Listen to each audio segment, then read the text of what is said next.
Kakapasok lang. Hala, nakakagulat. Torre na shock sa matinding pahayag ni Ping Lacson. Ayan, syempre itong balitang ating matutunghayan ngayon ay nagmula kay Pinas News Portal. At ito po ang inyong lingkod na si BT na magbibigay ng reaksyon at komento dito sa video na ating matutunghayan ngayon. At huwag na natin pagtagalin at sabay-sabay na natin panoorin ang laman ng video na hatid sa atin ni Pinas News Portal at bibigyan natin ng reaksyon ang balitang ito. Pasok. Bigyan natin ngayon ng opinion, reaction, itong interview ng Bilyonaryo News. Ayan, syempre, bago natin simulan ng video ito, nais ko nga pala magbigay ng credits dito sa boses na madidinig natin ngayon at bibigyan ng reaksyon. Walang iba kundi si General Macanas. Syempre, suportahan natin yan si General Macanas. Bisitahin nyo ang The General's Viewpoint, mga katunay, para maging updated tayo sa mga vlogs ni General Macanas. Ipagpatuloy natin. Channel kay Senator-elect Ping Lacson. Ano ang kanyang reaksyon sa pagka-appoint kay General Torre as Chief PNP? Nako, talagang deserving daw si General Torre sa pagka-appoint niya as Chief PNP. Pakinggan natin. Sinabi ni Lacson na deserving daw si Torre sa pagkaka-appoint bilang PNP Chief.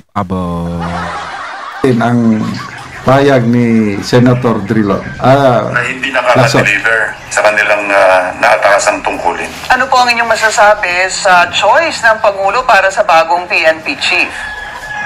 Hindi ko masyadong kabisado o kilala si General Torre kasi junior officer siya nung ako'y chief ng Philippine National Police. Ang narinig ko lamang sa kanya at ang aking na-observan sa kanya is a decisive, firm, and mission-oriented na opisyal. So he deserves to be appointed na hepe ng pambansang polisiya. Wow! Isa pa po, Senator. Ulitin natin Ulitin natin. Naatakasang tungkulin. Ano po ang inyong masasabi sa choice ng Pangulo para sa bagong PNP Chief?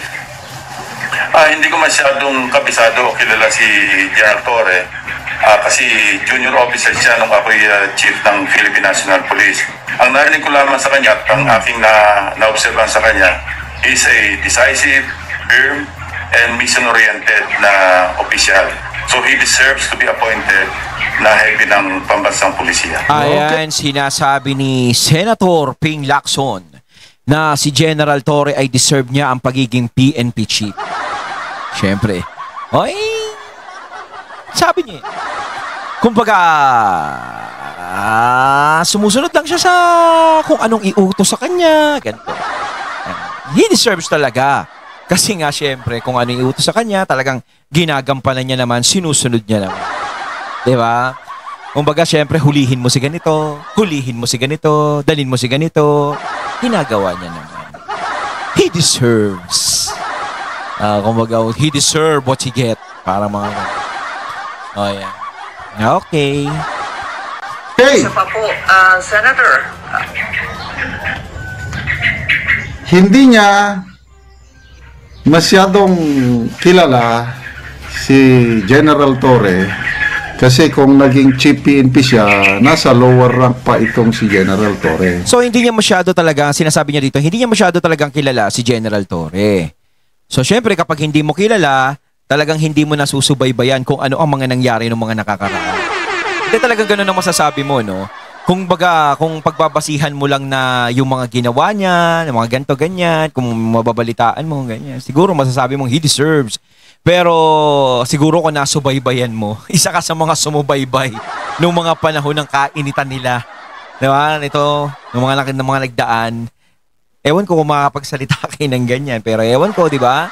Siyempre, alam naman natin kung saan ka, diba?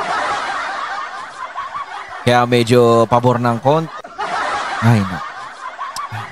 Minsan talaga hindi natin maintindihan kung ano ba tong mga to, tagilid ba tong mga to, o ano ba? Diba? Ay, nako.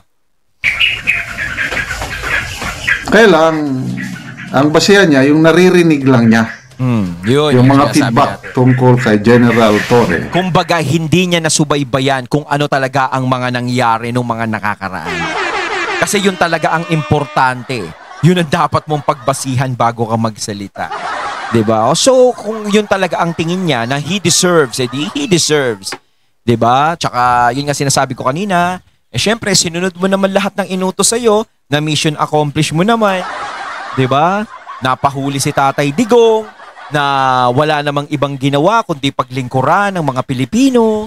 Wala namang ibang ginawa kundi umisip ng paraan para ang Pilipinas ay maging ligtas at malayo sa bisyo. 'Di ba? Wala siyang inisip kundi ang kapakanan nating lahat. 'Di ba? Tapos hinuli nyo, 'di ba? Hinuli, ikaw yung naatasang humuli. Ayan, he deserves. He deserves talaga. He deserves na maging PNP chief. 'Di ba? PNP chief. Oh, he deserves. 'Di ba? Tapos sa KOJC o kay Pastor Kibuloy, siya din ang naatasan na humuli kay Pastor Kibuloy. 'Di ba? Siya ang sumugod doon, 'di ba? Yung mga malalaking tao na kaaway ng gobyerno, yung mga gustong ipahuli na parang gano'n o sumasalungot sa gobyerno, hindi, nalilito tuloy ako eh. 'Di ba? Oh, ito na, ano ba yun? Yung hindi pabor sa gobyerno. Nakakalimutan natin eh. Basta yun na yun. Kumbaga, sinusunod niya naman lahat ng inuutos sa kanya. Isa siyang masunurin, di ba? Ika nga, ang masunuring bata, merong gantimpala. Ganun yun. So, based from those feedbacks, ito na, nagpayag ang dating Chief PNP na he deserves to be appointed as Chief PNP. Ano masasabi nyo? Kasi, yun na nga. Ako, nasabi ko na yun, sabihin ko. Decisive, firm, and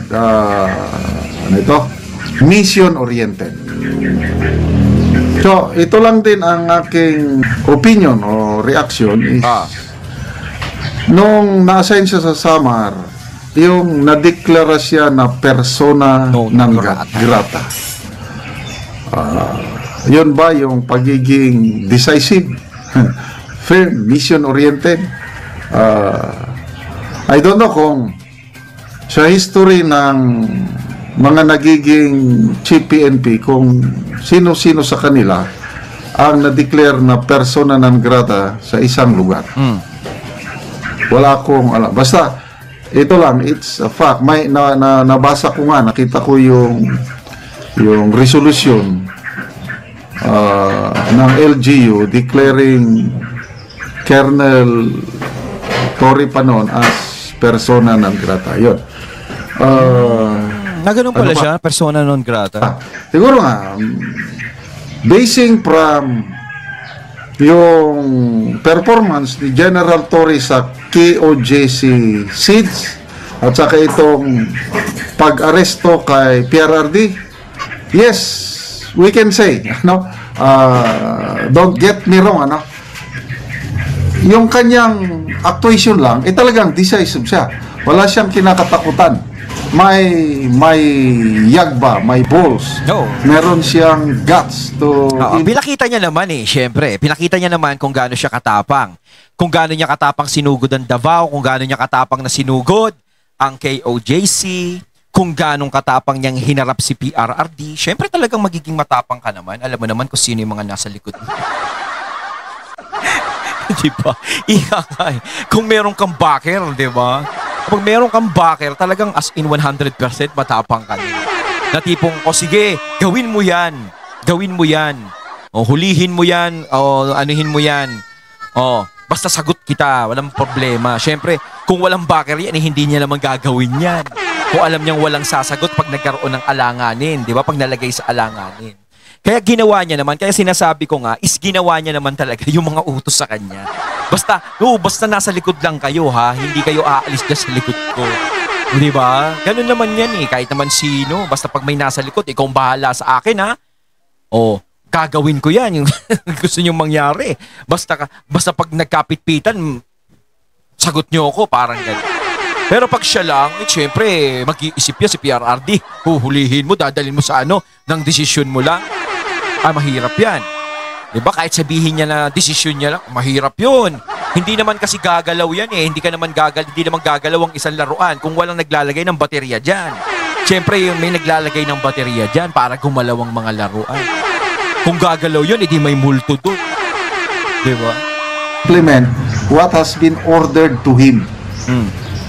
Kaya, in a way, tama naman itong sinasabi ni Senator-elect Ping Lacson na basing, lalo na itong pinaka-latest pag-aresto kay General Torre, yung PRRD, no?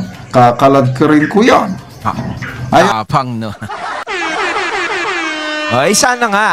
Sana nga, di ba? Kung ganung tapang ang pinapakita, sana nga hanggang huli. Di ba? Paano pag nag-iba kaya yung administrasyon, ano kayang mangyayari?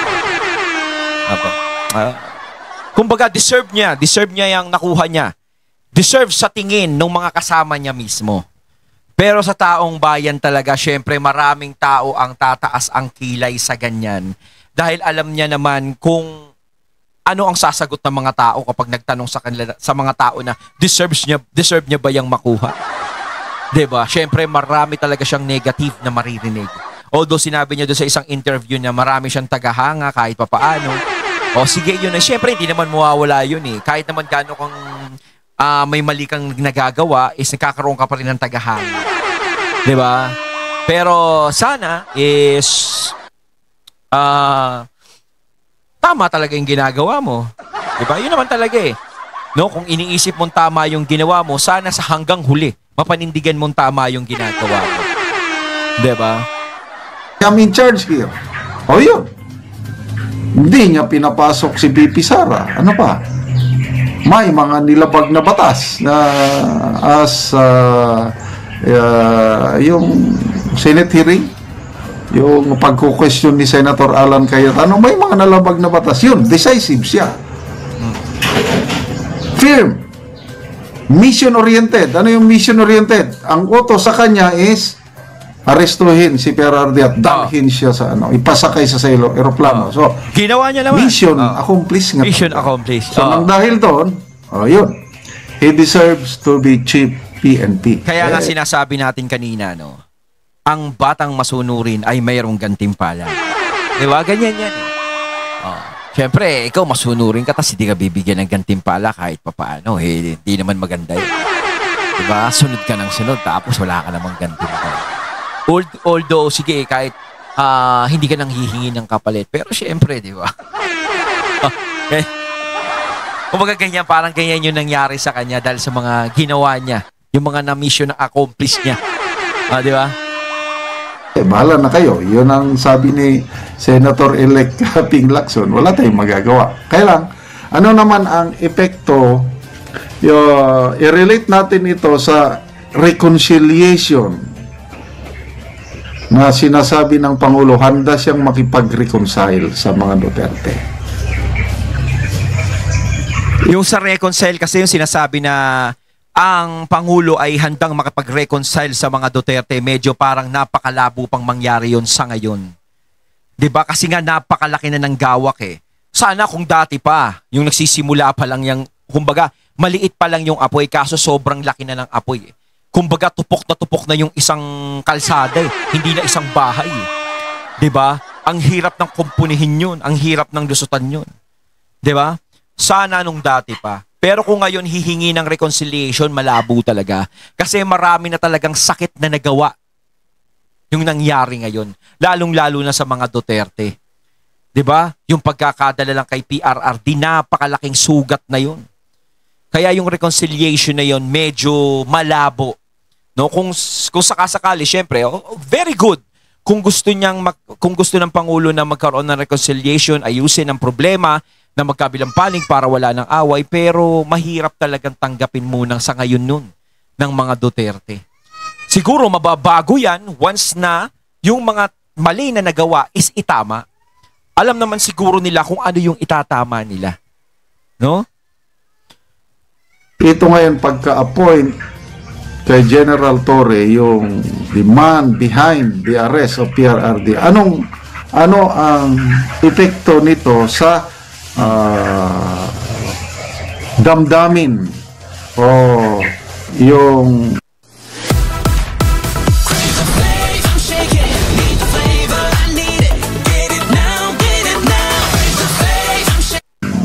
Duterte Black yung Duterte supporters, anong masasabi nila? Matutuwa sila? Ito ba, these are signs of reconciliation? O lalong magagalit ang mga Duterte supporters? Ano sa tingin nyo? Itong pagka-appoint, magbubunga ba ito ng pagkakaisa? Pagre-reconcile itong appointment? Malabo yan. Kayo ang sumagot. Ako, nagtatanong lang. Ito, yung mga nakakausap ko ng mga kaibigan ko, Malabo Sabi, yan, malabo. ngayon lang, kanina, ano ba yun? Sabi ng, si Tory ang napiling PNP chief. Oh, yes. Ay, lalong magagalit ang tao niyan. Sabi ng aking nakausap. Bakit? Masasaktan yung mga supporters ni Digong. Oo, kasi ano 'di ba? Kumbaga, kung gusto mo makipag-reconcile sa mga Duterte, ayusin ang problema. Kumbaga, inappoint mo pa yung tao na inappoint mo pa yung tao na naging para madala si PRRD sa ICC. 'Di ba? Siyempre, lalong maiinis lang yung mga tao niyan. Gusto mo makipag-reconcile tapos ganyan. O, 'di ba? O pagpalagay na natin, sige, bigyan natin ng dahilan si General Torre dito. No?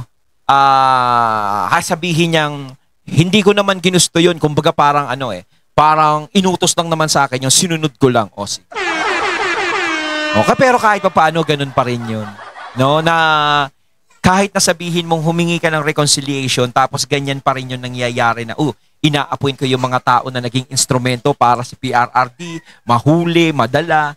Diba? Iba pa rin yung dalabas sa isip ng mga tao yung nararamdaman nila. Kasi talagang kahit medyo matagal-tagal na ng konti yun, isariwa pa yun hanggang ngayon. Hindi lang matagal yun. Nito lang yun, di ba? Sariwang-sariwa pa yun. Kaya yung reconciliation na yan, malabo pang mangyari yan. Puwera na lang kung gagawa kayo ng paraan para makabawi sa mga Duterte at makabawi sa mga Pilipino na nadismaya. Di ba? Yung tanong ni Miss Eden Santos doon kay A.S. Bersamin, nung i-announce yung appointment ni General Torre, sabi, hindi ba madidemoralize ang hanay ng PNP niyan? Sagot naman, hindi siguro. Dahil professional naman ang mga pulis. Hindi ba reward lang yan sa di ba kapropromote lang General Torre to star rank? Yung galing siya sa Malacay. Parang tama Parang napansin ko din, parang reward to sa mga nagawa niya. Parang ito yung reward mo. Parang ganun. So from 2 star, ayun, magiging 4 star na. Ano kaya ang masasabi Bilis, no? ng mga mas senior sa kanya, yung mga PMEers lalo na? Iba talaga pag masunurin Sa tingin nyo, maligaya ang mga PMEers na nalampasan ni General Torre? May mga class 92 pa, mga Lieutenant General sa PMA na nasa police. Meron ding class 92 na graduate sa PNPA na umaasa na sila yung ma-appoint. Nalampasan sila ng class 93. Pero sana nga yung success na nararamdaman nila ngayon, yung tagumpay, sana is pag nagbago ng liderato sa 2028, nagbago ng administrasyon, sana ganun pa rin ang swerte. Wish you luck. Parang ganun. Mas junior itong si General Torre. So, yung seniority hindi nasunod. Sabi naman ni Bersamin, merit-based daw. So, yun na. Ano yung merit? Ano yung accomplishment ni General Torre? Baka yung pag-seed sa KOJC at itong pag-aresto. Yan talaga, sa dalawang sa dalawang issue na yan talaga siya na mayagpag Di ba? Kasi hindi naman siya matunugano Simula na dumating yung kay OJC at saka yung kay Tatay Digong, doon siya naging matunog. Talagang yun yung mga mabibigat na naging mission niya talaga. Nagawa niya naman. Di ba? Hay, nako. Ano kaya ang mangyayari sa susunod na kabanata nito? Alam nyo, excited ako doon sa susunod na kabanata, yung pagdating ng 2028. Yun ang hinihintay ko talaga, mga katunay. Kayo mga katunay, yun din ba yung hinihintay niyo? PRRD. So, deserving si General Torre as Chief PNP ayon kay Senator Ping elect. Ayon, at ating natunghayan ng video na nagbula kay Pinas News Portal. At syempre natunghayan natin ang boses na yun na binigyan natin ng reaksyon. Walang iba kundi si General Macanas. Kayo mga katunay, anong masasabi niyo tungkol dito? Comment lang po kayo sa comment box. So once again, I'm BT and I'm out. Peace.